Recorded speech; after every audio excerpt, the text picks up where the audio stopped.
Infrastructure को देने में भी एक बड़ी भूमिका का निर्वहन किया और उत्तर प्रदेश आज देश के अंदर बेहतरीन इंफ्रास्ट्रक्चर देने में सफल हुआ है। ये विगत 6 वर्ष के अंदर प्रदेश के अंदर ये सभी चीजें प्राप्त की हैं। प्रदेश के अंदर आज के इस बजट में जो चीजें आप देखते होंगे, बहुत सारी चीजों की घोषणा इसमें आज यहां पर हुई है। वित्तीय अनुशासन का पूरा पालन किया गया है। इसमें पूरे बजट में अगर आप देखेंगे, कुशल वित्तीय प्रबंधन की झलक आपको प्रदेश के अंदर देखने को मिलेगी। राजकोषीय अनुशासन को बनाए रखा गया है। एफआरबीएम एक्ट के अंतर्गत प्रदेश के अंदर जो राजकोषीय जो घाटे का जो निर्धारित सीमा है वह 3.5% से कम करके वह 3.24% तक करने में हमें सफलता प्राप्त हुई है और यह प्रदेश के अंदर वर्तमान में है। बजट के अंदर जो कुछ और चीजें महत्वपूर्ण है वह है 2016-17 में बजट का जो आकार था वह स्वयं के कर का जो उसमें रेशियो था वह केवल 33% था। यानी जो हमारा स्वयं का रेवेन्यू प्रदेश के अंदर था वो उसमें केवल बजट में 33% वो योगदान दे पाता था। शेष ऋणों के माध्यम से या फिर सेंट्रल गवर्नमेंट पे निर्भरता के माध्यम से ही हम थे या फिर उसके बाद कोई भी हम साइलेंट रह पाते थे। इसका मतलब ये सब घोषणाएं झूठी थी। लेकिन आज जो भी हम कर पा रहे हैं, बजट में दोगुने से अधिक बजट होने के बावजूद बजट को हम लोगों ने लगभग 45 से 46% जो भाग है वह स्वयं के राजस्व से आज प्रदेश प्राप्त। राज्य सरकार का यह बेहतर वित्तीय प्रबंधन और राजस्व चोरी रोकने के परिणाम स्वरूप आज एक बजट का बड़ा हिस्सा राज्य सरकार अपने स्वयं के स्रोतों से वहन कर रही है। 16-17 में 20% से अधिक वित्त पोषण ये ऋणों के माध्यम से होता था, लेकिन आज 23-24 का जो बजट प्रस्तुत किया गया है इसमें मात्र 16% ही ऋण के माध्यम से रह गया है। इसके अलावा प्रदेश के अंदर 16-17 में 8% जो बजट था वह पुराने ऋणों के भुगतान में खर्च होता था और आज बेहतर वित्तीय प्रबंधन के कारण मात्र 6% जो बजट का भाग है वही हम पुराने ऋणों को वहन करने के लिए उसका उपयोग कर रहे हैं। प्रदेश के अंदर इस दौरान अगर आप देखेंगे कि बेरोजगारी की दर के बारे में भी आज सदन के अंदर वित्त मंत्री जी ने अपने बजट भाषण में भी बहुत स्पष्ट घोषणा की कि 16-17 में उत्तर प्रदेश के अंदर अनएम्प्लॉयमेंट रेट जो था ये 17-18% था। आज ये मात्र 4% रह गया है। रोजगार की संभावनाएं बढ़ी, नए रोजगार सृजित हुए। सिक यूनिट को खासतौर पर एमएसएमई यूनिट जो उत्तर के औद्योगिक निवेश का एक बड़ा आधार था उसको पुनर्जीवित किया गया। 1 डिस्ट्रिक्ट 1 प्रोडक्ट की योजनाओं ने उत्तर प्रदेश को एक्सपोर्ट के एक हब के रूप में विकसित किया और उत्तर प्रदेश के अंदर इसके लिए हम लोगों ने केंद्र से जुड़ी हुई तमाम योजनाओं को लागू करने का परिणाम क्या था? उत्तर प्रदेश का सीडी रेशो बेहतर हुआ है। जो 16-17 में मात्र 46% था, आज जो 55% हो रहा है। यह प्रदेश के अंदर की वर्तमान की वित्तीय स्थिति को भी दिखाता है और साथ साथ अगर आप देखेंगे 12 से 17 के बीच में प्रदेश के अंदर कुल 5,90,000 करोड़ रुपए के ऋण वितरित हुए थे और 17 से 22 के बीच में यहां पर उद्यमियों ने, कृषकों ने, अलग अलग एमएसएमई सेक्टर ने जो यहां पर उन्हें ऋण वितरित किए गए वह लगभग 9,50,000 करोड़ रुपए से अधिक का था। और अगर आप इस वित्तीय वर्ष में देखेंगे इसकी प्रोग्रेस भी काफी अच्छी है और इसे हम आगे बढ़ाने का कार्य कर रहे हैं। मित्रों, उत्तर प्रदेश के अंदर अगर आप देखेंगे आज के इस बजट में जो घोषणाएं हुई हैं उनमें मुख्य रूप से प्रदेश के अंदर एक बड़ा भाग कैपिटल एक्सपेंडिचर के लिए है, यानी प्रदेश के अंदर इंफ्रास्ट्रक्चर डेवलपमेंट पर धनराशि खर्च होगी जो प्रदेश के अंदर रोजगार के सृजन में एक बड़ी भूमिका का निर्वहन करने जा रही है। हमारे पास पहले से ही 5 एक्सप्रेसवे चालू स्थिति में है। वर्तमान में गोरखपुर लिंक एक्सप्रेसवे और गंगा एक्सप्रेसवे पे काम युद्ध स्तर पर चल रहा है। आज के बजट भाषण में वित्त मंत्री जी ने झांसी लिंक एक्सप्रेसवे और बुंदेलखंड एक्सप्रेसवे को चित्रकूट तक जोड़ने के लिए चित्रकूट लिंक एक्सप्रेसवे की भी घोषणा यहां पर आज की है। और इसके साथ ही प्रदेश के अंदर पूर्वांचल एक्सप्रेसवे और बुंदेलखंड एक्सप्रेसवे में औद्योगिक क्लस्टर विकसित करने के लिए 4 क्लस्टर पूर्वांचल एक्सप्रेसवे में, 2 औद्योगिक क्लस्टर बुंदेलखंड एक्सप्रेसवे में विकसित करने के बारे में भी आज यहां पर बजट का प्रावधान किया है, उसकी घोषणा भी की है। गोरखपुर लिंक एक्सप्रेसवे के लिए भी यहां पर औद्योगिक गलियारा के लिए उसकी घोषणा यहां पर आज हुई है। प्रदेश में किसानों को राहत देने के लिए अन्नदाता किसानों के बारे में जो हम लोगों ने लोक कल्याण संकल्प पत्र के माध्यम से भी बात की थी, इसे निजी नलकूप से जुड़े हुए जो हमारे अन्नदाता किसान हैं उन्हें हमने पिछले बजट में विद्युत बिल में 50% की छूट दी थी। आने वाले समय में हम उन्हें व्यवस्थित तरीके से 100% छूट देने की व्यवस्था करने जा रहे हैं और इसके लिए भी बजट का प्रावधान हम लोगों ने इसमें किया है। बुंदेलखंड में भारत सरकार और जर्मनी की सरकार की सहायता से एक ग्रीन एनर्जी कॉरिडोर परियोजना के लिए भी यहां पर प्रदेश के अंदर इस बजट में इसका प्रावधान करने का कार्य किया गया है।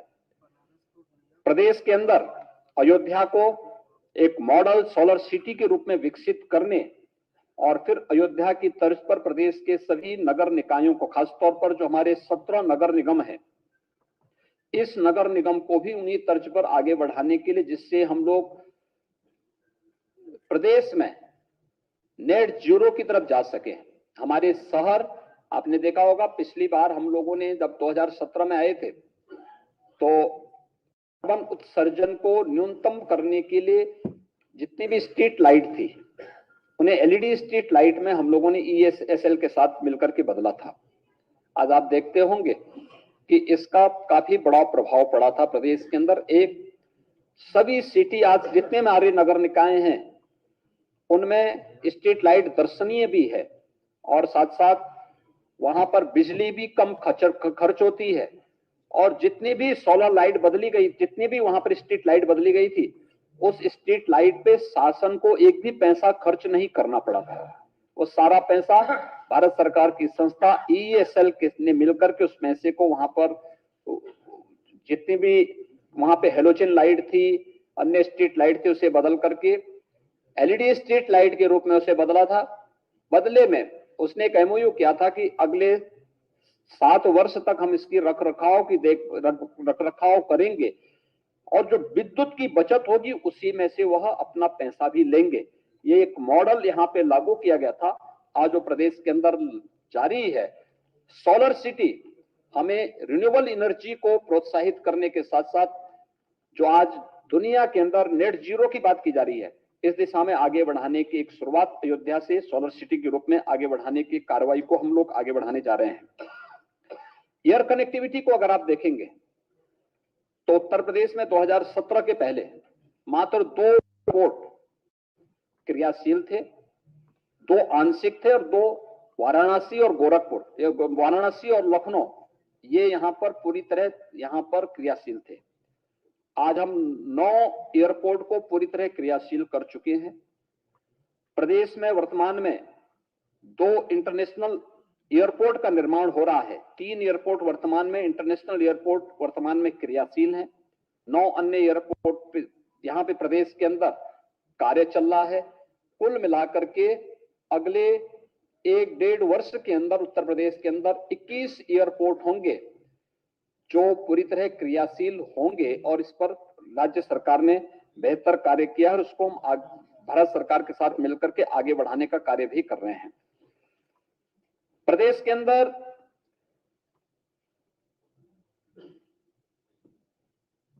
आगरा और वाराणसी में साइंस सिटी और नक्षत्रशाला की स्थापना के लिए भी इस बजट में इसका प्रस्ताव यहां पे प्रस्ताव किया गया है। और प्रदेश के अंदर परिवहन निगम का बेड़ा, आप हम सब जानते हैं कि कोरोना कालखंड में जब लॉकडाउन लगा था, बड़े पैमाने पर प्रदेश के कामगार और श्रमिक अपने राज्य के लिए आने के लिए मजबूर हुए थे। उस समय परिवहन निगम की बसेज के माध्यम से ही हमें उनको सुरक्षित स्थानों पर पहुंचाने में हमें मदद मिली थी। आज मुझे बताते हुए प्रसन्नता है कि आगामी कुंभ को ध्यान में रख करके हम लोगों ने 22-23 में 200 करोड़ रुपए नई बसेज के क्रय के लिए व्यवस्था परिवहन निगम के लिए की थी। 23-24 में परिवहन निगम की 1000 नई बसेज के लिए भी बजट में 400 करोड़ रुपए का प्रावधान किया गया है। परिवहन निगम के बस स्टैंड के लिए 100 करोड़ रुपए की अतिरिक्त व्यवस्था की गई है।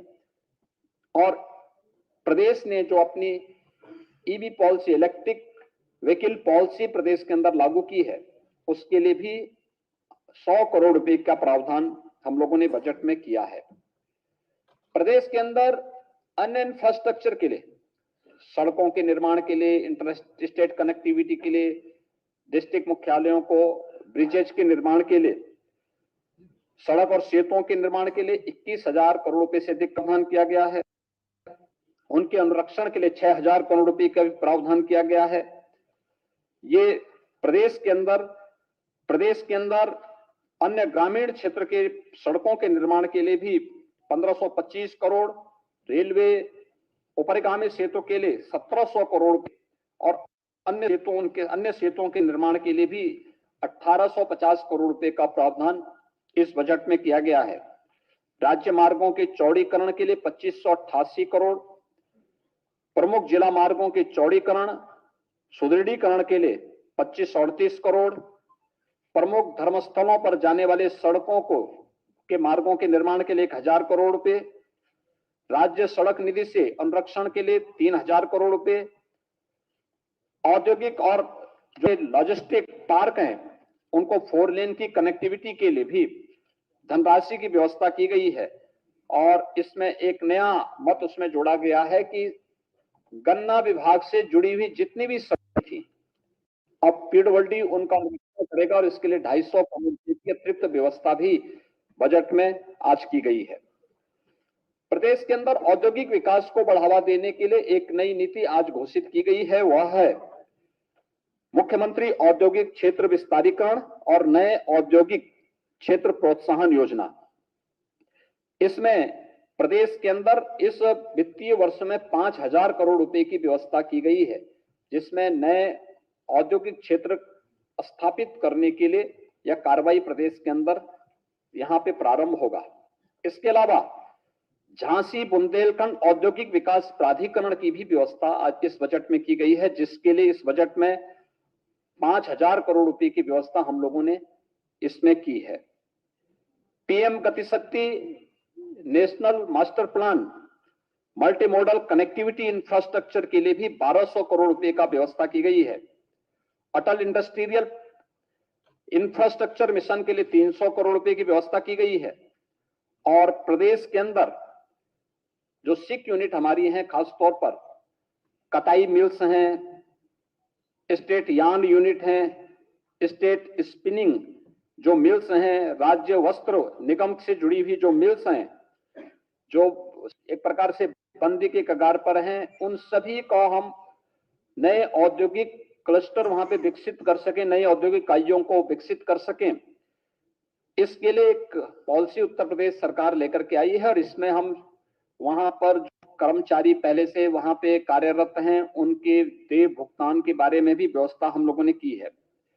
प्रदेश के युवाओं के तकनीकी दृष्टि से सक्षम और समर्थ बनाने के लिए टैबलेट और स्मार्टफोन देने की जो व्यवस्था की गई है, हम लोगों ने अब तक प्रदेश में 20 लाख युवाओं को टैबलेट और स्मार्टफोन वितरित किए हैं।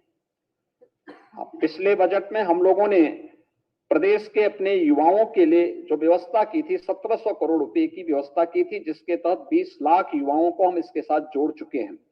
इस बार के इस बजट में हम लोगों ने 3600 करोड़ रुपए का प्रस्ताव किया है, जो उत्तर प्रदेश के यूथ को प्रदेश के अंदर स्वामी विवेकानंद युवा सशक्तिकरण योजना में टैबलेट और स्मार्टफोन, ये स्नातक और प्रास्नातक युवाओं को इस सुविधा हम कराने जा रहे हैं और अगले 5 वर्ष में कुल 2 करोड़ युवा को हम इसके साथ जोड़ने का कार्य करेंगे।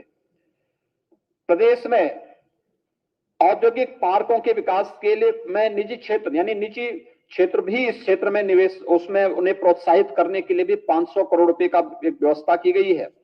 वन डिस्ट्रिक्ट वन प्रोडक्ट के लिए भी इसमें 275 करोड़ रुपए का प्रावधान है और भारत सरकार की विशेष सहायता प्राप्त योजनाओं के वित्तीय में, जिसमें जनपद स्तर पर यूनिटी मॉल की स्थापना होनी है। वन डिस्ट्रिक्ट वन प्रोडक्ट के जो हमारे प्रोडक्ट हैं उनके डिस्प्ले के लिए यूनिटी मॉल बनेंगे, उसके लिए भी 200 करोड़ रुपए का प्रस्ताव इस बजट में किया गया है। विश्वकर्मा श्रम सम्मान के अंतर्गत जो हमारे परंपरागत उद्यमी हैं, कारीगर हैं, उनके प्रोत्साहन के लिए उन्हें निःशुल्क प्रशिक्षण, टूल किट उपलब्ध कराना, इसके लिए भी धनराशि की व्यवस्था इस बजट में की गई है। तो प्रदेश से निर्यात को प्रोत्साहित करने के लिए भी हम लोगों ने विशेष प्रावधान किया और मुझे बताते हुए प्रसन्नता है कि 17 और 18 में प्रदेश में हमारा जो कुल निर्यात होता था वो मात्र 86 से 88,000 करोड़ रुपए के बीच में था। आज वह बढ़कर के लगभग 1,60,000 करोड़ के आसपास होने जा रहा है। मुख्यमंत्री एक नई योजना इसमें हमने चलाई है। एमएसएमई सेक्टर में जो लोग काम करते हैं, उद्यमी हैं या जो वहां कारीगर हैं, उनको सुरक्षा बीमा का कोई कवर नहीं था। मुख्यमंत्री सूक्ष्म उद्यमी दुर्घटना बीमा योजना हम इस बार उसको लागू कर रहे हैं। इसके लिए धनराशि की व्यवस्था की गई है। अगर किसी आपदा के कारण, किसी दुर्घटना के कारण उस उद्यमी की, एमएसएमई सेक्टर में कार्य करने वाले किसी उद्यमी की, किसी कारीगर की, किसी हस्तशिल्पी की दुर्भाग्य से मौत होती है तो 5 लाख रुपए की बीमा कवर उसे देने का कार्य किया जाएगा और इसको लेकर के हम लोगों ने कार्य पर इसमें बजट में उसका प्रावधान किया है। युवाओं को रोजगार उपलब्ध कराने के लिए, उसके लिए विशेष प्रशिक्षण के लिए भी प्रदेश के अंदर इस बजट में इसका प्रावधान किया गया, इसमें बजट में उसका प्रावधान किया गया है। प्रदेश के अंदर नई स्टार्टअप नीति के बारे में, आईटी सेक्टर में इनक्यूबेटर्स और स्टार्टअप सीड कैपिटल के लिए भी बजट का प्रावधान इसमें किया गया है। इसके साथ ही प्रदेश के अंदर प्रदेश के अमरोहा, बागपत, अमेठी, संभल, हापुड़ जनपदों में और वाराणसी और चंदौली में भी हम लोगों ने जिला उद्योग प्रोत्साहन और उद्यमता विकास केंद्र की स्थापना के लिए भी इसमें बजट का प्रावधान किया है। प्रदेश के अंदर यह वर्ष हम सब जानते हैं कि आदरणीय प्रधानमंत्री जी की प्रेरणा से मिलेट वर्ष के रूप में घोषित हुआ है। जो मोटा अनाज है, श्री अन्न के रूप में जिन्हें प्रधानमंत्री एक नया संबोधन दिया है। सुपर फूड के रूप में प्रधानमंत्री जी ने अपने यहाँ पर जीआईएस के उद्घाटन कार्यक्रम के अवसर पर इसे इस रूप में एक नामकरण भी दिया था। प्रदेश के अंदर मिलेट वर्ष के अंतर्गत मिलेट पुनरुद्धार योजना के लिए 55 करोड़ 60 लाख रुपए का प्रस्ताव किया जा रहा है। प्रदेश के अंदर इस वर्ष हम लोग नए 5 विश्वविद्यालय या विश्वविद्यालय के समकक्ष संस्थान खोलने जा रहे हैं, जिनमें कुशीनगर में महात्मा बुद्ध के नाम पर एक कृषि विश्वविद्यालय का प्रस्ताव भी है। 3 अन्य विश्वविद्यालय, राज्य विश्वविद्यालय जिन कमिश्नरी में अब तक कोई भी स्टेट यूनिवर्सिटी नहीं थी, खासतौर पर मिर्जापुर में मां विंध्यवासिनी के नाम पर, दही पाटन मंडल में मां पाटेश्वरी के नाम पर और मुरादाबाद, ये 3 कमिश्नरी हमारी थी जहां पे कोई भी राज्य विश्वविद्यालय राज्य सरकार के स्तर पर नहीं था, वहां पर ये व्यवस्था की जा रही है और कुशीनगर में कृषि विश्वविद्यालय इसके साथ प्रस्तावित किया गया है। और प्रदेश के अंदर फार्मास्यूटिकल्स फील्ड में जो अपार संभावना है, इसके लिए भी एक विश्वविद्यालय के समकक्ष इंस्टीट्यूट के निर्माण के लिए भी बजट में उसका प्रावधान प्रदेश के अंदर किया है। उत्तर प्रदेश में हम लोगों ने औद्योगिक निवेश और एमएसएमई सेक्टर के लिए पिछले 6 वर्ष के अंदर इंफ्रास्ट्रक्चर के लिए काफी ध्यान दिया। प्रदेश के अन्नदाता किसानों के लिए भी काफी प्रावधान किए।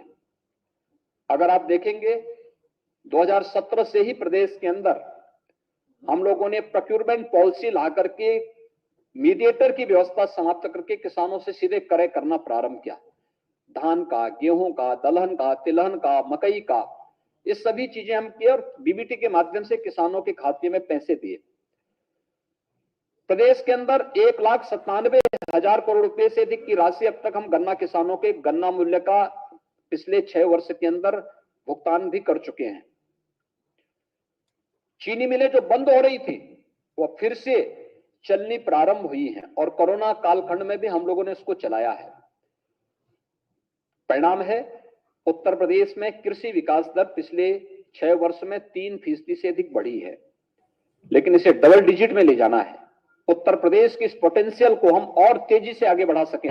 एफपीओस के गठन के साथ साथ एग्री स्टार्टअप को स्थापित करने के लिए भी बजट में इसका प्रावधान किया जा रहा है और यह बहुत महत्वपूर्ण होगा, जिसमें एग्रीटेक स्टार्टअप और इंक्यूबेटर सेंटर के लिए भी एक विशेष प्रावधान किया जा रहा है, जिसमें हमारे एग्रीकल्चर यूनिवर्सिटीज के साथ साथ यहाँ पर कृषि विज्ञान केंद्र जो 9 प्रदेश के अंदर क्लाइमेटिक जोन है, उनमें कृषि विज्ञान केंद्रों को भी हम लोग एक सेंटर ऑफ एक्सीलेंस के रूप में विकसित करने की दिशा में एक नया प्रयास प्रारंभ करेंगे।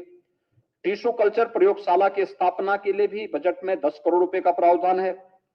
Centre of excellence for Honey योजना सहारनपुर में स्थापित करने के लिए 10 करोड़ की व्यवस्था है और प्रदेश के अंदर जो हमारे निराश्रित गोवंश है, ये 3 प्रकार की योजना राज्य सरकार इसमें पहले से संचालित कर रही है। एक निराश्रित गोवंश जो शासन के द्वारा संचालित निराश्रित गो आश्रय स्थलों पर के माध्यम से संचालित है, 10 लाख से अधिक गोवंश उसमें है। दूसरी है मुख्यमंत्री सहभागिता योजना, जिसमें प्रदेश के अंदर उन किसानों को, जो किसान अपने यहां गोवंश को लेकर के उनकी देखभाल कर सकता है, उन्हें 4 गोवंश तक हम अनुमन्य करते हैं और हर गोवंश का 900 रुपए हर महीने उसे उपलब्ध कराते हैं। तीसरी है कुपोषित यानी सुपोषण योजना के अंतर्गत उन कुपोषित परिवारों को जहां कोई मां या कोई बच्चा कुपोषित है, उन्हें निराश्रित गो आश्रय स्थल से एक ब्याही हुई गाय उन्हें उपलब्ध करवाते हैं और 900 रुपए हर महीने उपलब्ध करा रहे हैं। 15,000 से अधिक परिवारों को अब तक ये सुविधा उपलब्ध कराई जा चुकी है। तो ये 3 प्रकार की योजनाएं हैं। निराश्रित गोवंश के अनुरक्षण के लिए 750 करोड़ रुपए का भी व्यवस्था इसमें की गई है और साथ साथ हम लोगों ने प्रदेश के अंदर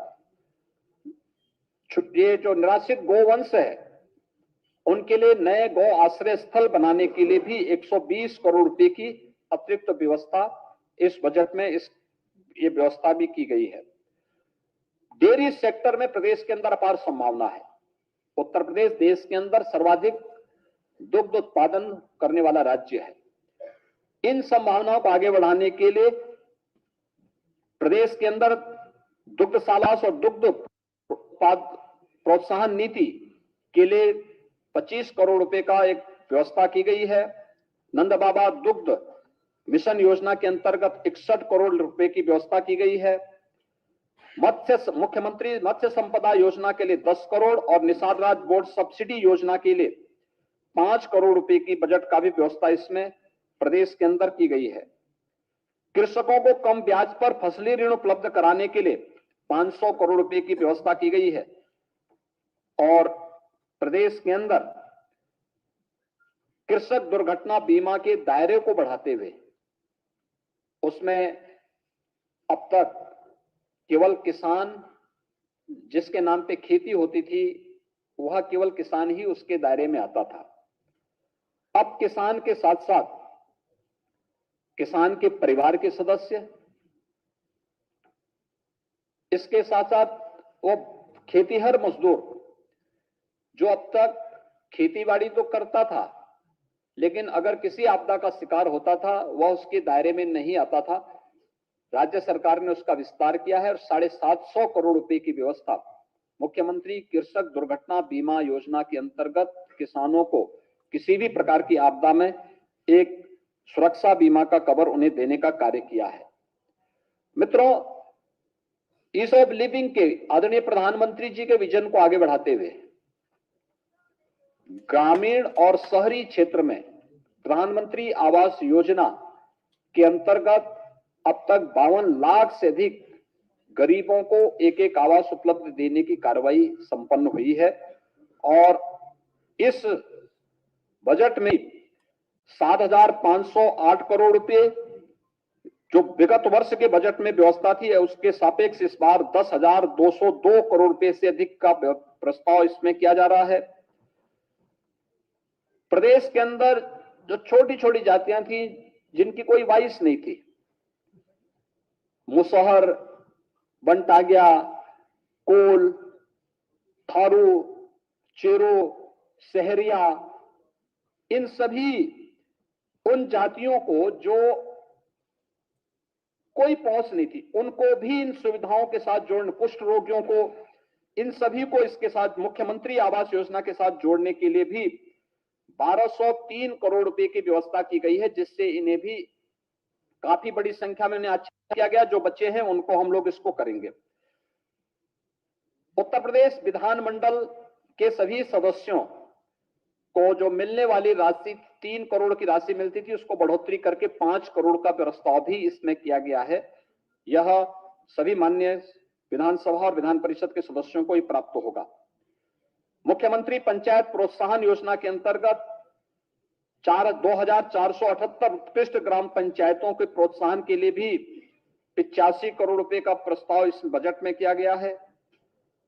ग्रामीण क्षेत्र में भी ग्रामीण सचिवालय का निर्माण हो सके और तकनीक के माध्यम से गांव की नागरिक को गांव में ही सभी प्रकार की सुविधाएं मिल सके, इसके लिए प्रदेश के अंदर बड़े पैमाने पर ग्राम सचिवालयों का निर्माण किया जा रहा है। 750 बहुउद्देशीय पंचायतें भवनों के निर्माण के लिए भी इस बजट में उसका प्रावधान किया गया है। ग्रामीण क्षेत्र में वहां पर जन सुविधाओं के विकास और अंत्येष्टि स्थलों के लिए भी बजट का प्रावधान इसमें किया गया है और एक नई स्कीम इसमें लागू की जा रही है, उत्तर प्रदेश मातृभूमि योजना, जिसके अंतर्गत प्रदेश के अंदर कोई भी व्यक्ति जो प्रवासी नागरिक है उत्तर प्रदेश का, वो अगर अपने ग्राम पंचायत में अपने किसी पूर्वज के नाम पर कोई निर्माण कार्य कराना चाहता है, कोई बहुउद्देशीय भवन बनाना चाहता है, कोई कन्वेंशन सेंटर बनाना चाहता है, कोई लाइब्रेरी बनाना चाहता है या किसी अन्य निर्माण कार्य के लिए, तो उसमें इस योजना के अंतर्गत हम उसे जोड़ रहे हैं और इसके माध्यम से फिर हम उसे एक स्थान देंगे और उसके साथ एक एमओयू करते हुए उसका उपयोग ग्राम पंचायत कर पाएगी और गांवों के विकास में प्रवासी नागरिकों की भूमिका को भी हम इसके साथ जोड़ पाएंगे। योजना हम लागू करने जा रहे हैं। जल जीवन मिशन, हर घर नल, आप सब जान सकते हैं कि प्रदेश के अंदर तेजी के साथ ये आच्छादन की प्रक्रिया बढ़ रही है। हमारा अनुमान है कि इस वित्तीय वर्ष में हम 1 करोड़ से अधिक घरों तक शुद्ध पेयजल का कनेक्शन बनाने में समर्थ हो जाएंगे। 1 करोड़ परिवार तक। आप इस बजट में जल जीवन मिशन के लिए 21,000 करोड़ रुपए का प्रस्ताव किया गया है। एक बड़ी राशि इसके लिए उपलब्ध कराई जा रही है। जल संरक्षण के लिए भूजल स्तर के मापन और उन्हें